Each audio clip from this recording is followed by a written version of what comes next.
Get started. We've got a good night ahead of us. I realize starting at 7:03 is foreign to you, but we have our Utah mission presentation tonight, and I want to give them ample time. And I've got several other announcements I really do need to make. Now, one of them is not an announcement as much as it is just a praise. So, David, how old are you? 12. So, one of our recent converts and baptismal candidates and members is 12 years old and left this for me. And things like this are just too priceless not to read because it encourages and it shows that you guys are getting something right and that we're pleasing the Lord. But this is just, it's from dated 9/25/24. And guys, I'm going to tell y'all up top right now, I'm talking, you're not. And when other people are down here talking, you're not, okay? Love y'all. Thank you. Let's show some respect. All right. The rest of you too, doggone it. See, I get on them too, not just y'all. All right, here we go. Really been loving coming to your church since I first got here. And thank God for making my time here very special and making me feel welcome all of the time. Sincerely, David, to the Antioch Church family. Now, that's a 12-year-old that has come to the Lord, been baptized, now a member, loves being in this church and feels welcome. And you know what? Everybody from the cradle to the grave ought to feel that way right there. Love on them. Be patient with one another. Be kind with one another. In fact, here's your homework. We're not having Bible study tonight. Colossians 3. Read it, memorize it, commit it to your life, and be that for your church family. And everybody in here will feel like David does at 12 years old. So anyway, that I just had to share that. It's too good not to. A couple of announcements. If anybody can get a hold to boys' clothes, very specifically boys' pants and shirts or shoes, and we need them. This is a kid that would be, one of them is 6, one of them is around 12-ish. If you can get those clothes here, we've got a real need that we want to minister to in as discreetly way as possible, so let me know on that. A lot of you have Western North Carolina on your mind. It's not that Florida, Georgia, South Carolina have not been hit, but Western North Carolina is our backyard. So we're doing all we can to try to help them. We will continue to take supplies. We'll let you know when that stops. You get them here. We will get them to a clearinghouse that will get them in. Now, let me just say this. Don't get a wild hair, load up your truck, and take off to take something up there, because they're going to turn you around. You have to have a destination. You've got to have a reputable group you're working with. You have to be able to prove that. So why not make it easy? Just bring it. We will be a clearinghouse to make sure it gets where it's going. With your finances, I hope you already get it. Every penny you have is God's.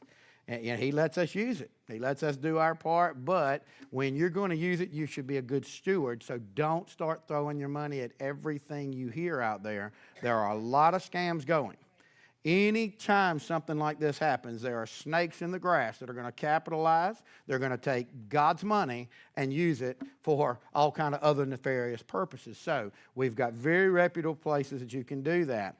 You got God's Pit Stop, Samaritan's Purse. You've got North Carolina Baptist Men. All of those are on the ground there getting big work done. You say, well, I want to do this one or this one. If you know it's solid, but those are the ones that we're going to be sending to. We also are helping our own missionaries, John and Stacy Langston. John and Stacy were about to be deployed overseas again this week. But this has really thrown a kink in it. Their whole first floor was flooded, ruined the bottom of it. You say, well, they were getting ready to get deployed. Why do we need to fix the house up? It's their source of income as an Airbnb, and it's their house. And, yes, there's a lot of needs, but this is a specific one we can meet. These are our people, and they're opening doors for us to places in the Middle East we never would have been able to go on otherwise. So we're going to help them out. We've got a crew of 7 going up tomorrow to help get the sheetrock and stuff put back in and put a water heater in, help clean up the yard. We've got one more going up, the 8th person on Friday. Pray for that group of men. 8 folks will be up there working, and pray that that will go well.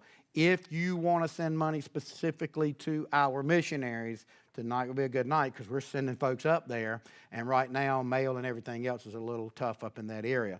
So you can do that. But we do encourage you to give. I always tell you, I don't ask for money. This is an exception. We need to get relief in there as much as possible. Imagine if everything you had have been destroyed, and you needed to try to start rebuilding. So let us know if you want to be a part of that. Any checks can be just made to Antioch Baptist Church. If you want it specifically to the Langstons, our missionaries, whom you can trust, John Langston, Langston.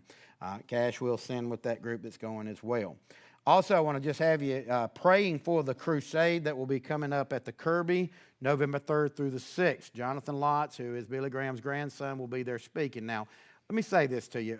We met with Jonathan yesterday. Incredible guy. He's going to share a really simple gospel message, much like Billy used to do. My concern through this whole thing has been that it's going to be a bunch of already saved believers that show up for some sense of, I went to see Billy Graham's grandson. Please, guys, we want to get the lost there. I want you to go. So I'm not saying don't go. I'm saying go for the right purpose. You go and take somebody that you know is on the fence, somebody that you know doesn't know the Lord, and then you can use the fact that he's Billy Graham's grandson to get them there. But please, intentionally think through who it is you'd like to invite. Our choir will be singing that second night on the 4th, but if you're going, try to intentionally take somebody else. Don't just go to see somebody, because Jonathan will tell you in a minute, he's not a celebrity. Jesus is the one that we're trying to make much of. So please keep that in mind.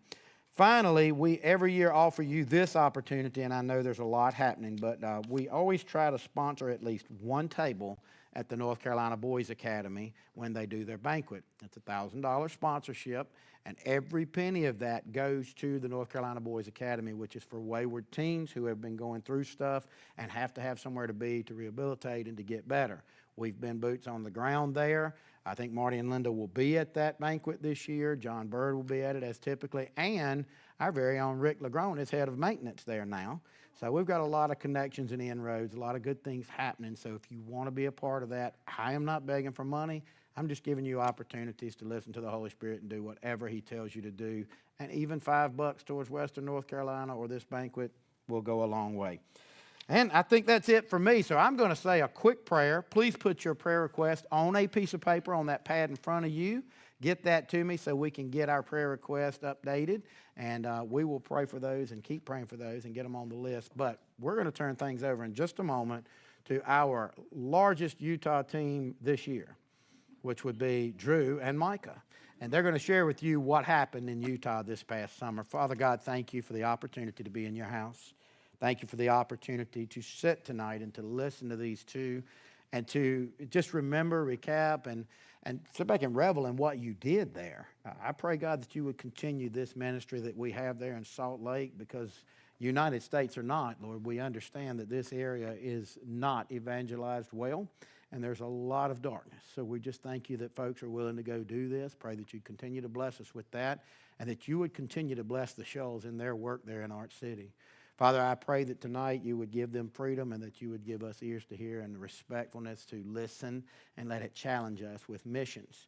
I also thank you for these opportunities to help the Boys Academy and those young people who are struggling but getting better through this ministry, the opportunity to help our brothers and sisters in Western North Carolina, and I pray that you would help people all over the globe to step up until we can get these southern states that have been so hit back up and running. Protect them, God, and be with those who have lost their families through this.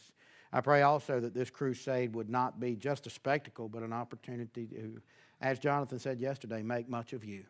Lord, we know that there are still many in this little neighborhood that we call home that don't know you, and I pray that this would make a difference. Father, I also ask that for those that we didn't mention aloud, but those requests that we have in our hearts for those who are struggling, suffering, going through things physically, emotionally, mentally, spiritually, financially, whatever it may be, Lord, thank you that we know you already know those needs, and you just await us bringing them to you so we can spend time reminding you that we want to be a part of the solution. Use us in these people's lives, God, and help us to live selfless, sacrificial lives to your glory. Bless them tonight as they speak, God, and just help us to leave here different, better, more apt to do what you want us to do. In Jesus' name, amen.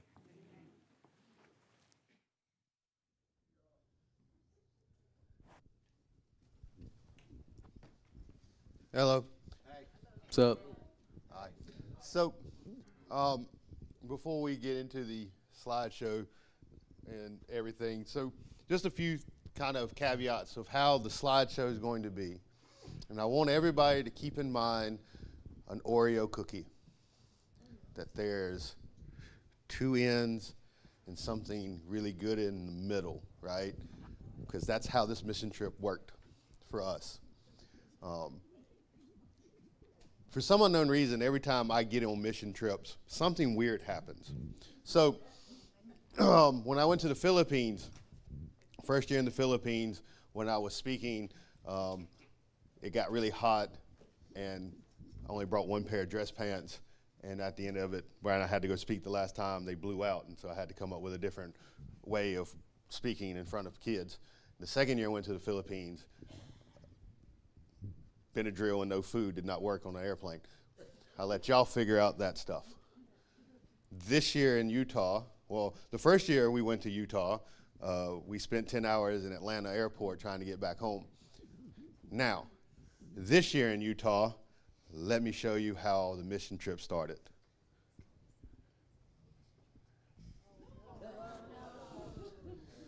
With me getting in an accident trying to get to the airport parking deck. You can show the other guy, it's not as good. Dun, dun, dun. The suspense. There it is. Yeah, look at that one. I want you to know that my damage was $6,000. I don't know what his is yet. I hadn't heard.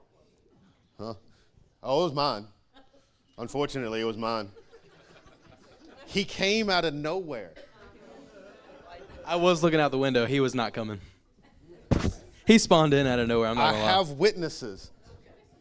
But if there's anybody that has any ends with the DA of Wake County, I'd really do appreciate some help.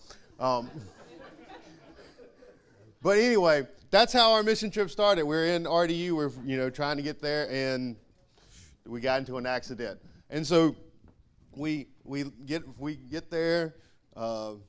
Plane's on time. Everything's good. We fly in to Utah, into Salt Lake City. We get to the church. Everything's lovely. We go to sleep, and we wake up, and basically we hit the ground running. Tuesday morning, we had breakfast with the family, got to kind of introduce Micah to everybody and so forth. And then Tuesday was basically our brainstorming of how we were going to do what is known as the Epic Bible Fund. It's VBS for us, but it's Epic Bible Fund up there. And so the theme of the VBS was boxing. Can't remember the actual name. What was the name of the actual? You don't know either? Gosh. I just know that there was a lot of you fighting. You just know it was a boxing thing like me. All right. I'll get a text message in a minute and go, and it's this, and I'll be, okay. But, so it was boxing theme. We all had to act in it, all kinds of other stuff. But we get everything basically together. Tuesday we go buy our props. We go get everything. And then Tuesday night, Kirk asked us if we would like to go play basketball. And we said, sure. So, picture. There's me taking the picture. There's me taking one to the back from Lyric. Yeah. And so, this is a really cool thing. It'd be kind of cool if North Carolina would adopt it. There's a thing called Gym Share where people with their own private gyms will let you rent it for $5 or $10 an hour. So that's some dude's house. We actually ended up getting it for $10 for like 3 hours. So that's his basketball court with the pickleball net in the back, and on the other side was his personal gym. When you walk to the gym, or his gym, there was a putting green, and they buried a trampoline in the yard. I was like, sold. How much is your house? Like, he had his own water fountain. It's amazing. Like, It did spew very far, though. I know, then the concrete got slicked, and then you got hurt. But, and I'm not going to say where I hurt my knee at, but that was probably where I hurt my knee at. And so, anyway, on Wednesday, where the Shoals live compared to where the church is, it's walking distance. So me and Micah walked to their house for breakfast to get started with our first day of the Epic Bible Fund. And that was just the view of me walking. I know that I've done this like 2 times now, and you were like, Drew, it's mountains and clouds. Do you see that in North Carolina? Because I don't see that in North Carolina. So yes, every time I do one of these things, you're going to get a picture of a mountain and a cloud because it's amazing. Anyway, next one. Call me a tourist. All right, so this starts our first day of the EBF, and that's just, I think that was one of the relay races that they were doing. It was it's called. You have a mic for a reason. Sorry, guys. It was called Poop Deck. That was called Poop Deck. Yeah. You So just- like, there's main deck. It was main deck, and then the middle was Poop Deck. I don't remember what the other one's called, but like they call one, and you had to go to it, and like whoever didn't get to it in time, whoever got there last, like lost. They were out. But that was the name of the game, Poop Deck. What he said. They kind of did games. I did some other things. So that's just a picture of one of the games. Total, there was around 40 kids for our VBS. Now, put in perspective, only 2 of those families were LDS. This is a 98% LDS, city. So 40 kids and only roughly 2 families. They could be really big families, but I don't think they were that big a family. But that says a lot of what God is actually already doing in this area. So with that being said, we'll just go to the next one because I don't remember what it was. That's they're doing crafts, and I think I got a picture of what that craft was. It was actually like an Olympic medal. So they took paper plates, painted them yellow, had ribbon around it. So, boxing theme, you get your gold medal and stuff like that. You can go to the next one. Yep, I was right. So they're making the craft and everything.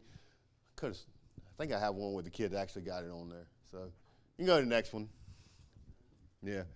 So this is what they would do during registration. So Joel is the intern for Art City Church. He's also Kirk's nephew. Him and his sister would do these icebreaker games, and they would Do involve Oreos actually. yeah, one did with Oreos, one did with saltine crackers, and then one was I think that's the only ones we did. there was only 2. I think it was more. only Oreos and crackers. Dealt with food. So the Oreo game, they had to get it off their forehead to their mouth without you using your hands. So to see facial expressions of kids. Wait to explain the cracker one later till we get to that picture. Okay, I'll not do the cracker one now. But so basically during registration, they were just doing icebreaker games, getting to know each other and having some fun. You can go to the next one, Ty. All right. Y'all didn't know I was that buff, did you? Seeing is believing. And if you say, I'm from Missouri, show me proof.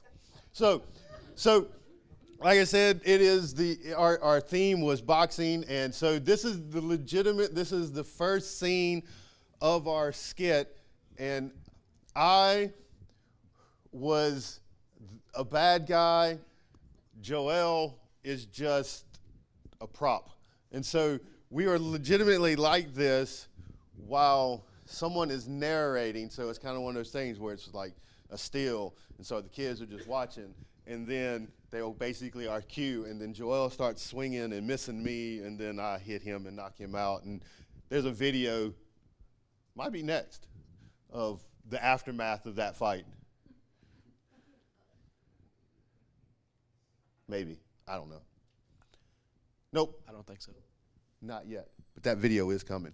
But so this is Joel, and I think he is actually teaching one of the songs at this point. And so I actually do have videos of both of those songs, and that's coming a little bit later. So you can go to the next one. I think that's them working on a game again. Yeah, so the object of that one was they all had pieces of cardboard that were made into like half triangles, and they would put it at the ball. So they had a ball, and they had to roll the ball all the way down using teamwork. So they had to keep it in line with one another so that the ball would get all the way to the end. That's what that was. All right, you can go to the next one. Oh, I think you like looking at yourself. I don't remember me putting that in twice. Looks like you did. All right, that's the video if it'll actually work. Yeah.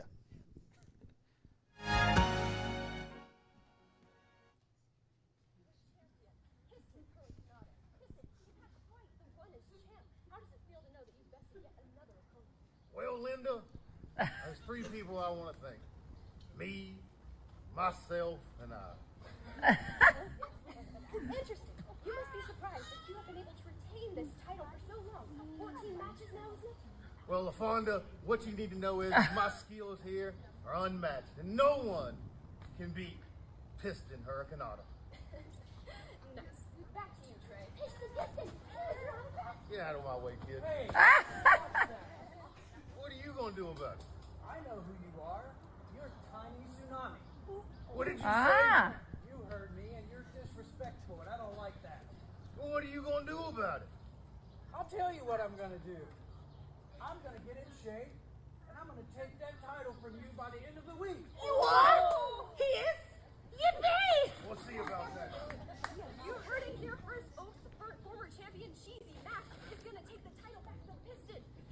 Stay tuned. One of the things that I'm going to say about this family is those kids are some of the most creative kids I've ever met in my entire They life. created the skits in like 3 hours with no like sense of what they were doing. So that was the intro type of skit with me being the bad guy and Pastor Kirk being the good guy. His name was Cheesy Mac. My name was Piston E. Honda. And I will say this, being from the South and having the voice that I have, you pretty much, I could have just talked regularly and everybody would have been like, ooh, he's got some fancy voice. No, I just kind of graggled it a little bit more like this, and now all of a sudden I'm something more. But anyway, that was the, like I said, the fun that we have with that family. It's just, I love them so much. You can go to the next one. I don't know if I want to hear it again. But look at that specimen right there. Ain't that amazing? Well, Linda, there's three people I want to thank. Me, myself, and I. you will not skipped. There we go. So this is just, so now I'm actually fighting Kirk. His son Andrew is his his corner man.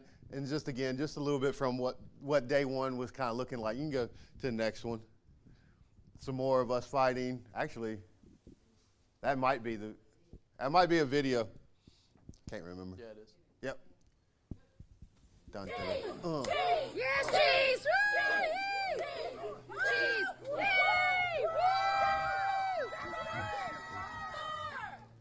The kids did not like Drew. 6, 7, Which, that was the whole point of me, but that's fine.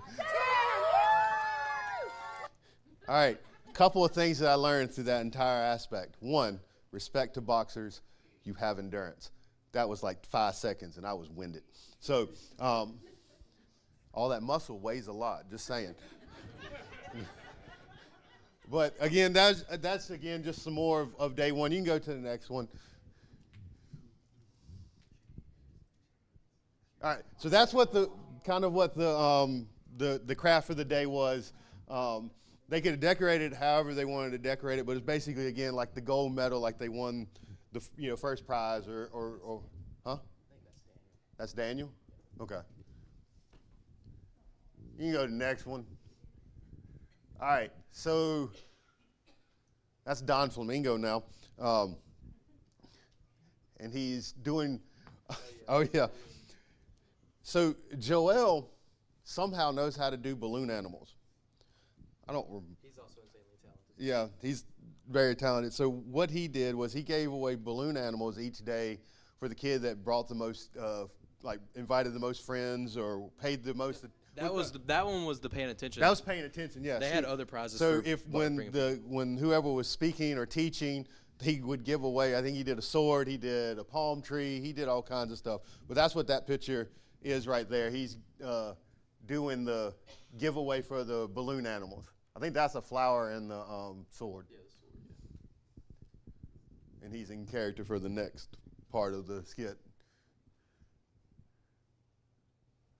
And that's them paying attention. It worked. And that's me teaching. So our theme verses were Ephesians chapter 2, 8 and 9. But our teaching, what I taught on and what Kirk taught on, was the attributes of God. And so my first two lessons, or my first two attributes that I had to teach on, was the holiness of God and God being eternal. The average age was 4 to 12. Most adults can't wrap their heads around the holiness of God and God being eternal. So I enjoyed it.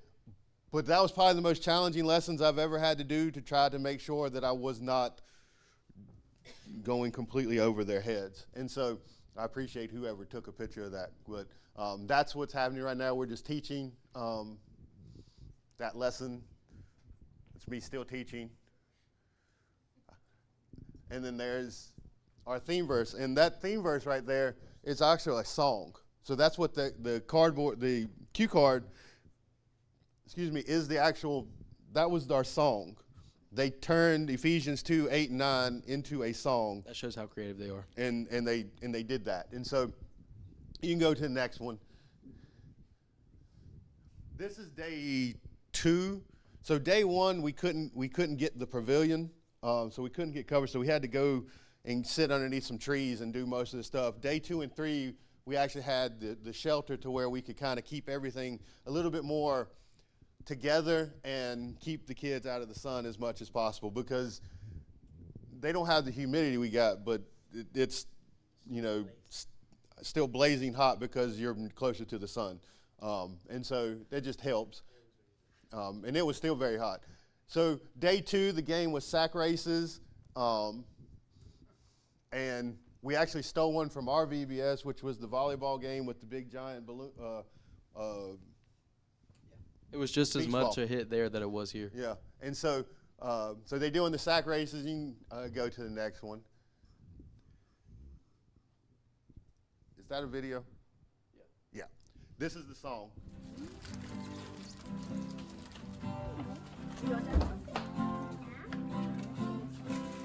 For by grace are you saved through faith, and that not of yourselves. It is the gift of God, not of works, so that no one can boast. So that no one can boast. So that no one can boast. It is the gift of God, not of works, so that no one can boast. Great job. Very simple. By day 1, they didn't really need the cue card anymore. And they were very, very in tune with it. I think the next video is actually the other song that we did that they absolutely loved. Yep, this one. Oh, all right. We're going to do an intro for both the first and the second verse. So be ready to do the intro for that second verse when we transition. You ready? Bum, bum, bum, bum, bum, bum, bum. God made the mountaintops and God made the trees. Don't fall! Don't fall! Don't fall! Don't push your friends over. Just kidding. You can do that. God made the fish that swim in the seas. God made the birds that fly, and God made the bees.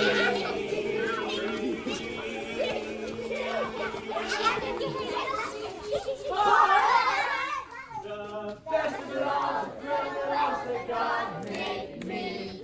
Bum, bum, bum, bum, bum, bum, bum. God made the asteroids and God made the stars. God made the sun that shines out so far. God made the astronauts that walk on the moon.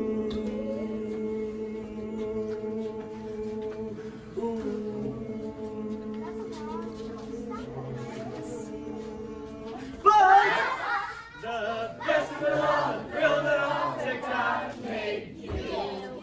Great job. 2 songs that they did all 3 days. Very, very easy to understand, and they absolutely ate it up. That's actually from day 3. That was the last day.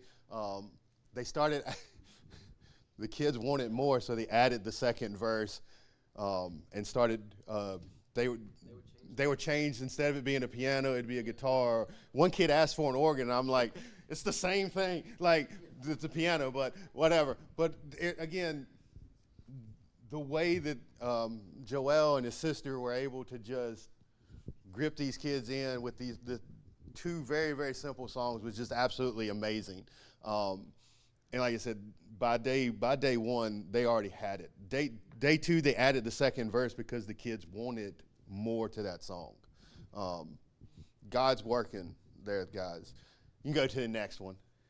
So this is the game that we stole from our VBS, not as big, but they're not big either. So they couldn't. We had to lower everything and stuff like that. But that was just as big of a hit in Utah as it was here at Antioch. I don't know if you saw the kids playing the volleyball game here at Antioch, but that was like the most competitive I've seen, like the youth at VBS in forever, was them playing that volleyball game.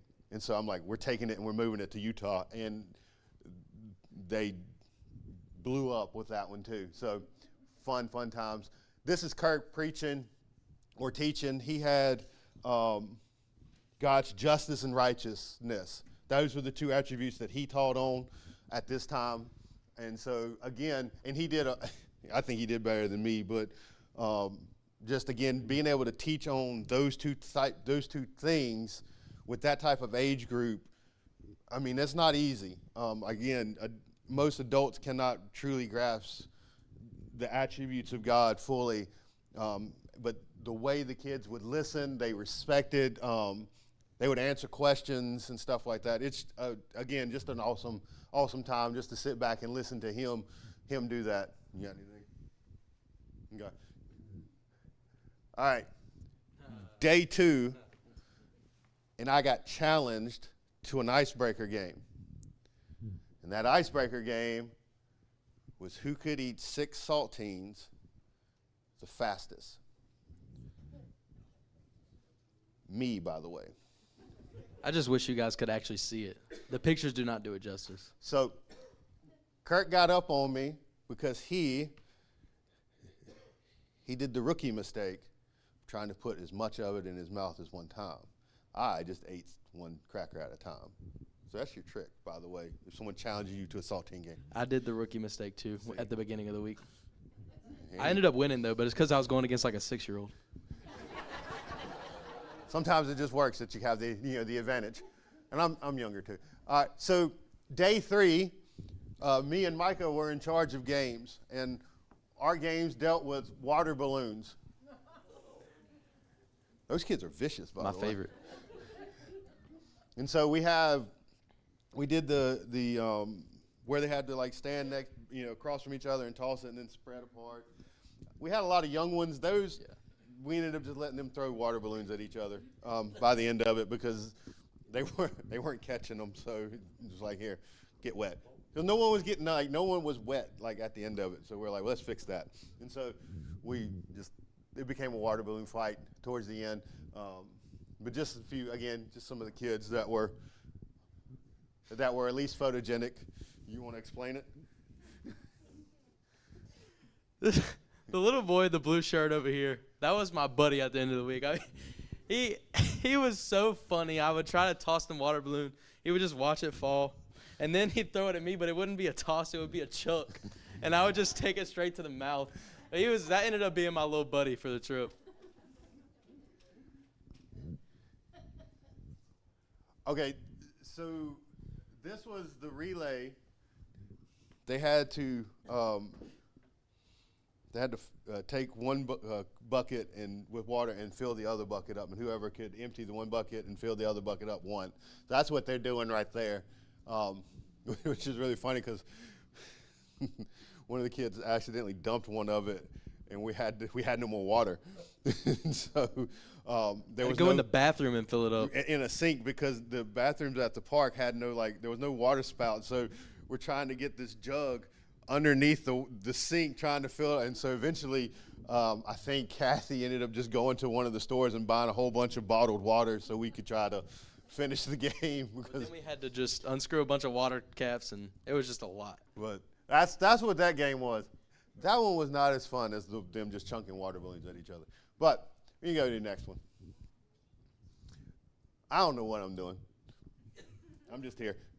But I did teach on day 3 as well. The third lesson, the last lesson on the 2 attributes, dealt with God's love and his grace. So we start with God being holy, him being eternal, meaning he's not changing. He is who he is today, yesterday, and forever. And then he goes into his justice and his righteousness, because you cannot separate God's justice and you cannot with his righteousness. They are one and the same. There's a psalm that talks about his throne sits on a pillar of justice and righteousness.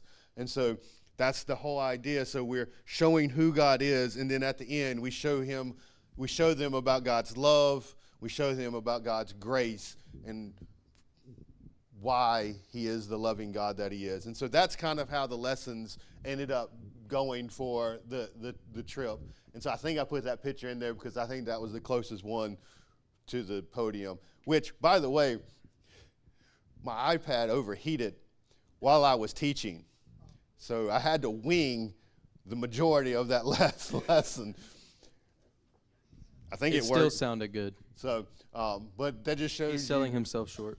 But that just shows, the kind of things that, if I had wrote it in paper, the wind would have blown the paper away. Those are the types of things. But it all worked out. God, I hope, was glorified. All right. So here's day 3. There's tons of videos I could have shown y'all, but I got to show probably the greatest video there is. And so, without further ado, may I introduce to you the great white potato.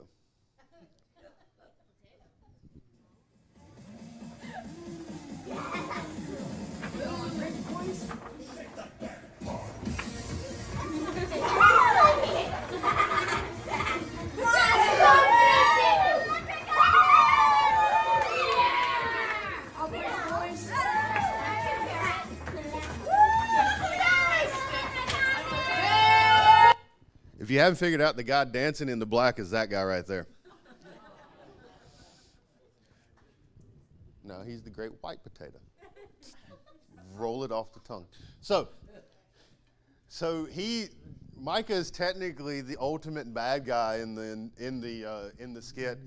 Him and Joel. Joel his real name was Don Flamingo. He's part of the Flamingo family. He has 4 Ferraris. Don tries to get Kirk's character, Cheesy Mac, to throw the fight. They don't do it. Kirk ends up winning. His reward for winning is now he's got to fight the great white potato who doesn't speak. And so that was his entrance to the last fight, was him doing a line dance or whatever that was. But Celtic jig. That's what you want to go with. Okay. And so it sounds right. It sounds right. And so, but that's the fun that we got to have. We got to be really, really silly. The kids ate it up. They didn't like my character at first, but my character had like a heart change, and I ended up training the guy. And there was, like I said, there's a whole bunch of videos that I could have put to kind of make the skits make. I was just trying to find the funny things that would resonate with people. So, oh yeah, there was a Tai Chi scene because all right, we got to set that up. Yeah, so there was this senior group that meets on Thursdays, and they do Tai Chi at the park. Well, we had reserved the pavilion, and they were at the pavilion, so Kirk had to say, hey, we're supposed to be here. And they were like, but we're the senior group. And we're like, but we reserved this, like, and so forth. And so while we're setting the ring up and we're doing things, there's this elderly group doing Tai Chi over here. And so and they were doing the row and the row thing and all kinds of other weird things. It became an inside joke for the whole time. Yeah. And so we ended up adding, like, my training for Kirk's character was doing, like, Tai Chi and stuff like that. And so, like, we adapted. We just had fun. Like, his kids and Baby C and Joel, every day, they only wrote one day at a time. So they didn't write the whole thing together. So when they got done with Wednesday, Wednesday afternoon, they're writing Thursdays, and then they wrote Fridays and stuff like that. So anything that happened was fresh, so they would just, okay, let's add this in because it would be. So again, I'm not that creative. So just fun stuff that we're able to do with them. You can go to the next one. That's the view of the park. We're setting up for the cookout, and that's the view at the park. You get to see mountains and clouds, and that. I'm sorry, you get these with me. All right, this is what it is. All right, you can go to the next one. I'm gonna have to speed this up. So we didn't just do the VBS thing. There were some things at Art City Church that needed to be done. They were putting a TV into the nursery so the nursery workers could see the service. And so me and Micah, Micah got pictures of me doing it, but he ended up finishing into the nursery, and then Kirk ended up finishing the rest of it. But we're running the networking wire into the nursery so that. What are those little things called? I don't know, but they're I from the could devil. not stand them. But that's what that picture is we're just trying to help them get that TV put in. You can go to the next one. We ended up helping them put a camera up as well for their live stream, and there were some spots in the carpet, and they asked if we could help clean, and so me and Micah did some carpet cleaning, and we got the chairs set back up for them for worship and so forth, because Kirk had a couple of things that they needed to do, and so one of the church members had this small bristle carpet cleaner. It didn't work very well, but it did the job, because if I'm not mistaken, the next picture, there's the Shows our handiwork. And so, again, it wasn't that we just had fun. We did some work. We did some things to help the church out as well. You can go to the next one. All right. So Saturday, we go to Salt Lake, and we go to the LDS Museum. I've been to some really, really nice museums. I've been to the Smithsonian's and stuff like that. This is on par with that. These pictures are not going to do some of the stuff that they have in this museum justice. But you can go to the next. That's just the front door. So one of the things that LDS have a belief in is that they restore the Aaronic priesthood and the Melchizedek priesthood. And this is a photo, and I tried my best to kind of make sure that you could see the captions. But the restoration of the Aaronic priesthood, on May 15th of 1829, John the Baptist appeared, kind of thing. So I'll let if you really want to see this stuff later or whatever, more, I'll let you see it. But that's kind of their thought process, that the LDS is bringing back the priesthood of Melchizedek and the priesthood of Aaron and stuff like that. Because the next picture that we're going to see is the actual Melchizedek one. And their artists are phenomenal, by the way. And so this is there shortly after the restoration of that one. Peter, James, and John, three of the Savior's original apostles, came and touched Joseph Smith, evidently, and now he's Melchizedek. Now here comes the weird. Do y'all know what a death mask is? Okay, good. All right, the one in the middle is legitimately Joseph Smith, and the one over there is his brother, because they both died, and somehow someone decided, let's plaster their face. And that is sitting in the museum. You can actually see the bullet in the face of his brother right here in the nose, because his face was at the door when the door got shot, and that's how he got the bullet in his face. There's a picture coming right up of a painting that they did recreating the martyrdom of Joseph Smith and his brother. So you can't really see it very well because I wanted to make sure that this actually got seen as well. But speculation is that there was no gun for Joseph Smith or anything like that. The actual artist puts weapons in Joseph Smith's pockets and his brother's pockets and everything else. To make a long story short, we don't know who shot first or anything like that, but there was a shootout. His brother gets shot, he gets shot, and he jumps out the window.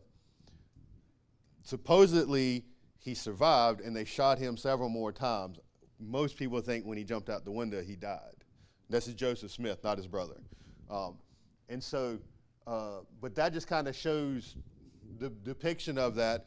And I thought I got a picture of it, but right in front of that picture is the clothes that Joseph Smith wore when he got shot and killed. And so you can kind of see all that. And there's a gentleman that'll kind of talk, tour guide-ish type of thing. And he talked to several people for a while. I'm like, can we move on?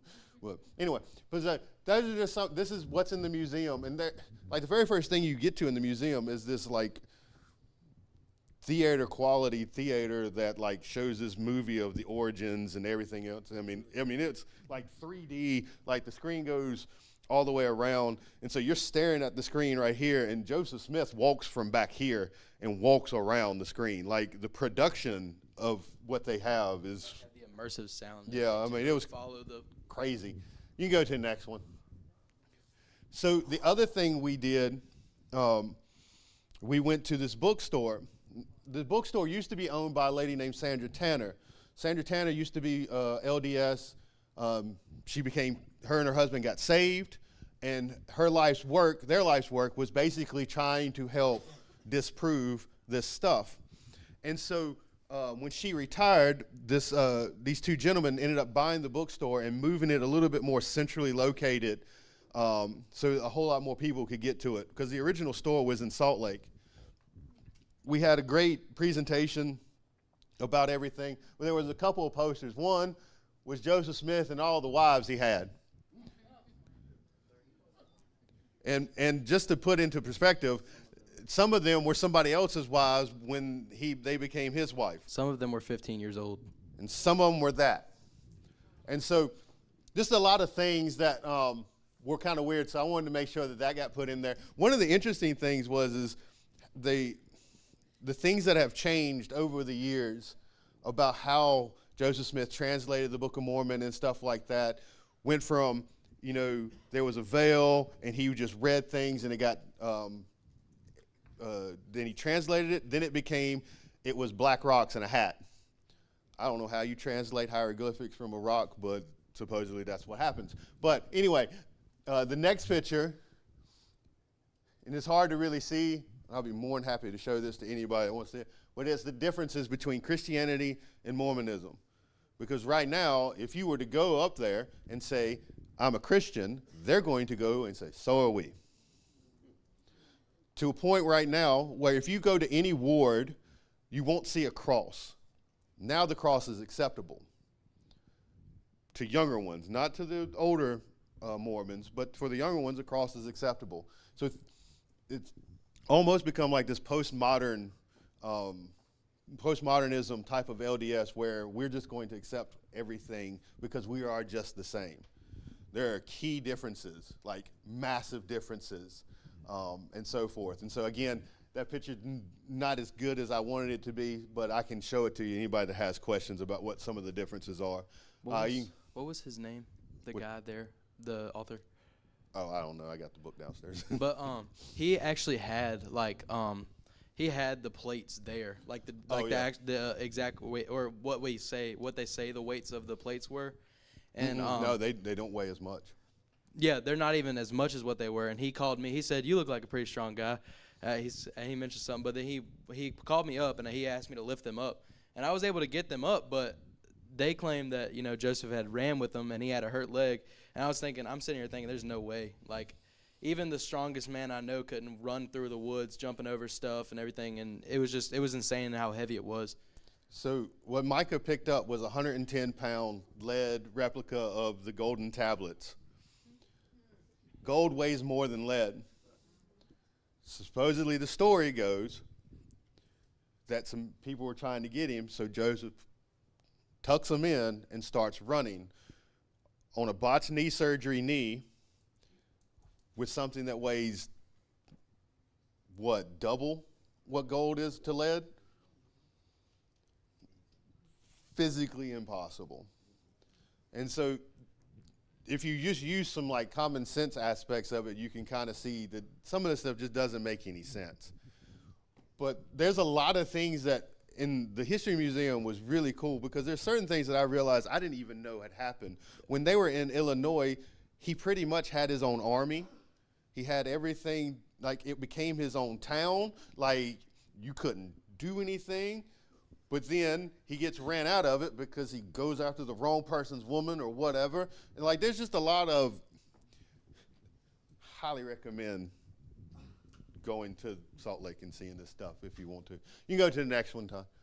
So Sunday, we got done with the tour and everything. Sunday we go and worship with them. And this is just a picture of Andrew and Lena. Yeah, Lena, and then I can't remember the guy. I don't either, but he was really good on piano. They're practicing that, getting ready for worship, and so forth. And actually, Joel was the one that preached that Sunday, and he did a fantastic job, and so forth. So that's just a picture of Sunday morning, and then the next one is Sunday evening with everybody together eating a hamburger at Culver's and enjoying life.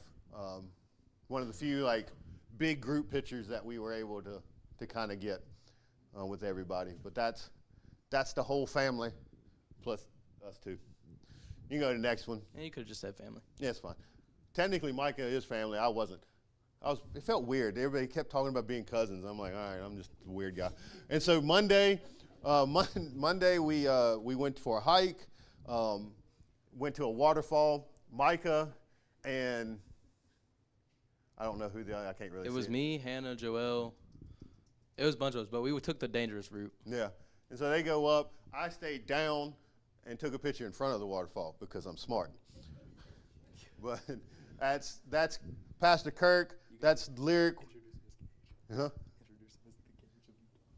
No. That's Lyric. And then that's Lyric's girlfriend, Maddie, in that picture. Lyric is a lot like one of my youth, so I'll let y'all figure out who. But Lyric is very much like one of my youth. That one. No. All right. All right, this one right. So this is, we drove, the mountain that we hiked, you can pretty much go up and then go all the way back down. So one of the like key things that you get to see is what's known as the Devil's Kitchen. That's what this is. It's like I'm not going to call it a mini Grand Canyon because it's not that, but it's just fascinating. Then you get to like read exactly like the sign and stuff like that, and it took over 8 million years to form. And I'm like, what happened to the flood? Because the flood could do that. So anyway, it's just, again, the nature and the scenery there is just amazing. You can go to the next one. All right. So the other thing that they do in Utah is pickleball. And Micah fell in love with it. I enjoyed it, but I couldn't be there on that night because I legitimately did something to my knee. And I think we stayed out that night till like 12 o'clock just playing and talking. But and some of them kids is ruthless. Especially that one right there in the blue with the hat on. Ruthless. They get that from their dad too, by the way. Yes. And you can go to the next one. All right. What did I say that this mission trip was like? Oreo. An Oreo. Very good. Here's the other end of the Oreo. That's us now driving. Go to the next one.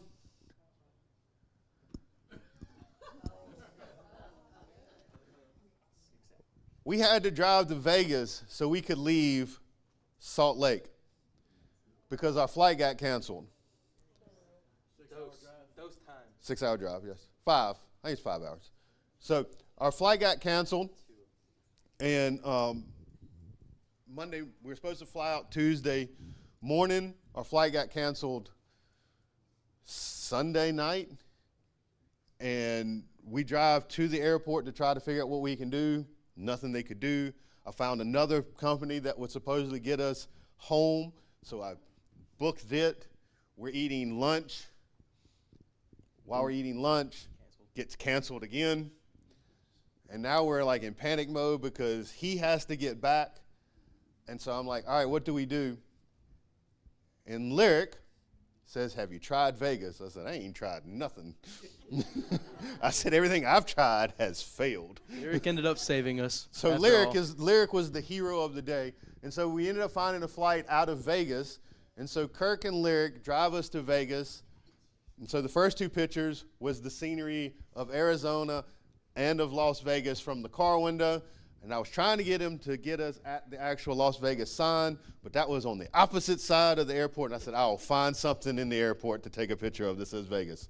I also want to So mention I how willing they were to do it, too. Without a question, they jumped in the car and got with us and drove us there. And so, again, that just shows the love that they have for us. That's the love that we have for them. But that's the Oreo, right? I wrecked my car in the beginning, and we had to go to Vegas to get out. It wasn't that bad. And so, but I want to make sure that this is perfectly clear. The middle part of the Oreo was the best thing we have done in a long time. It was such a joy to serve them and to help them. I don't think they understand the blessing that they are to me. I think Micah got to witness that family for the first time too. They're just awesome. And so I want to actually close the slideshow with just how talented they are.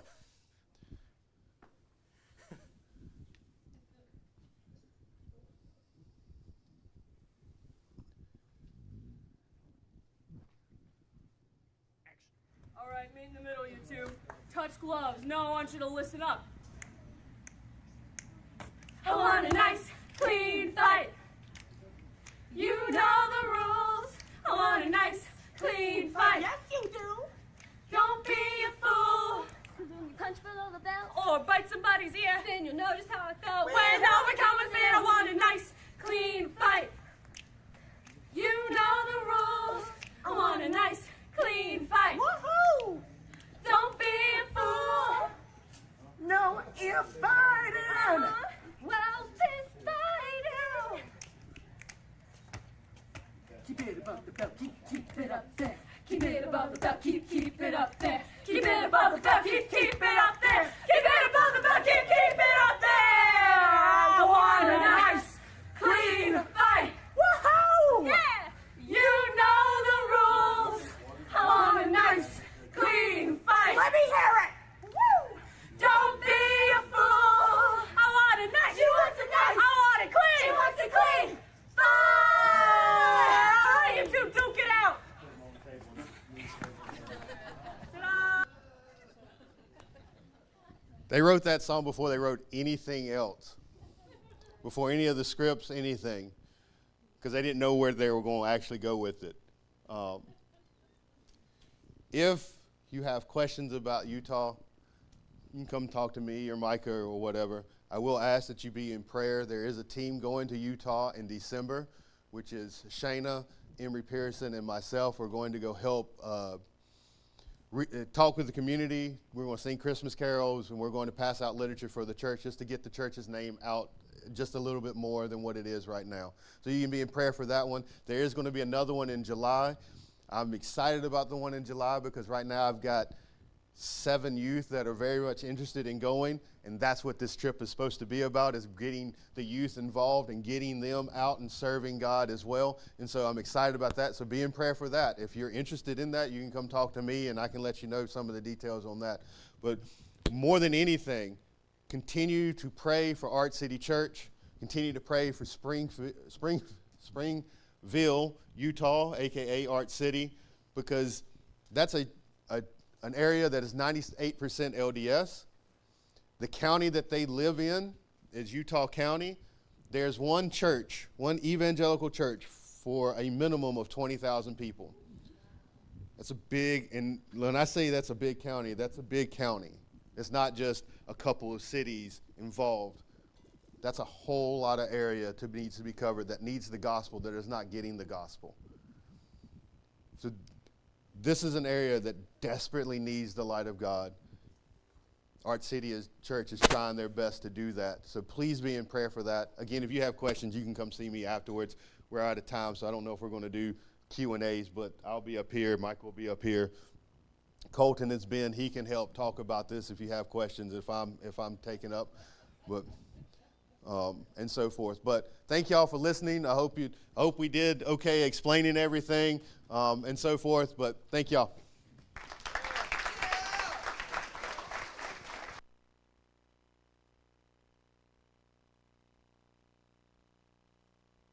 But y'all come talk to these guys, learn more about what they're doing. It's real simple. We are just trying to make Jesus known all over the globe. This is a golden opportunity to do that in Utah. Let's close in prayer. Choir practice is beginning. The rest of you, enjoy your night. Be safe. Father God, please continue to bless this mission. May it be ongoing, and may you continue to allow fruit to come from all that has been done. Well, we saw a lot of fun being had tonight, and a lot of fun that was wrapped around trying to get the truth to these kiddos, and I just pray that it would all stick, and I pray that there'd be many more chances for that to happen. Help us all to continue to pray for the mission teams that go out from this church and from all churches that are out there doing the right thing. But as we depart, God, bless this family. Keep everyone safe until we're together again. In Jesus' name, amen. Amen.